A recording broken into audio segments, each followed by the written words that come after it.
touting its crackdown on fraud with a new website, breaking down the new numbers totaling nearly $230 billion with a B dollars in alleged fraud, waste, and corruption. For more, we now have the Assistant Attorney General for Fraud, Colin McDonald. Thank you so much for being here today. I'm going to put you on the spot. You have had a chance to look at a lot of fraud cases this year. Which state has the worst fraud? Well, it's great to be with you, Peter. The worst fraud we're finding in Minnesota. The fraud there is exactly as it's been described in the news, in the public, in the courtrooms. The fraud there is staggering. But it is just really an example, Peter, of the fraud across the entire country. I don't think it's an exaggeration to say the following, which is that President Trump has uncovered and shone a light on the greatest heist in history. And the crazy part, Peter, is that all it took was for fraudsters to send an application to Medicaid or to SNAP to pull off the greatest heist in history. And then dutifully, the United States government shoveled money out the door faster than anyone has ever shoveled money.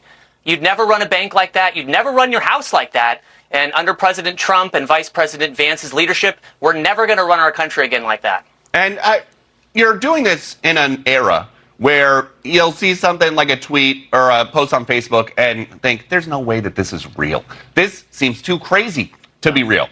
When you tell your friends about what you're doing, what is a story, an example of something so egregious that it didn't seem real the first time you heard it?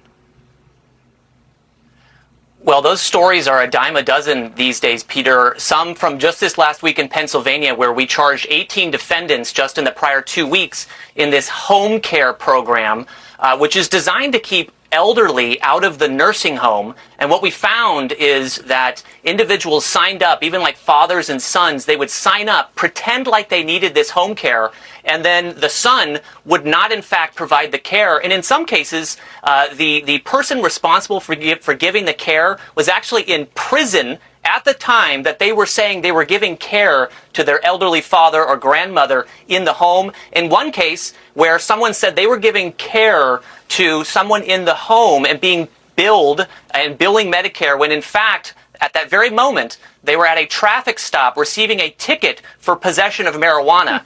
The American people have been fooled by fraudsters, and we're not going to suffer fools anymore. And so it's hundreds of billions of dollars of fraud. What happens to that money?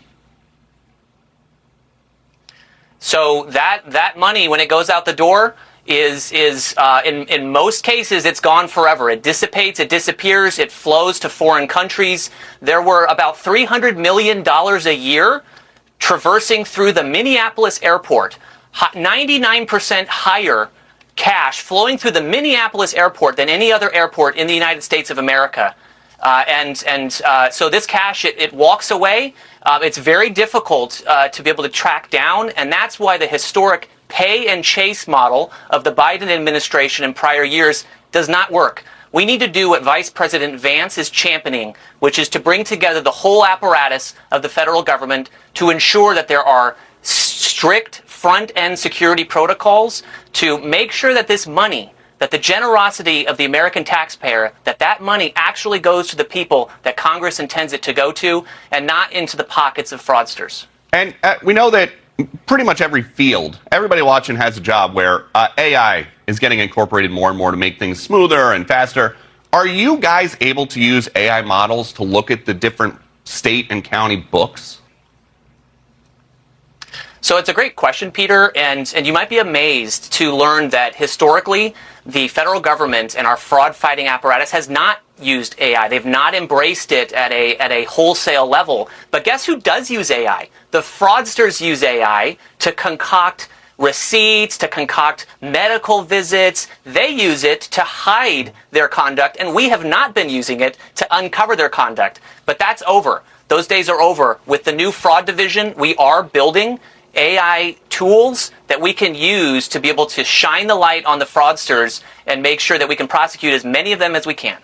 And the other face of this effort, the vice president, President Trump reportedly told donors this week, we've got to elect JD. Do you feel like this all has to go really well or else JD might not get a promotion?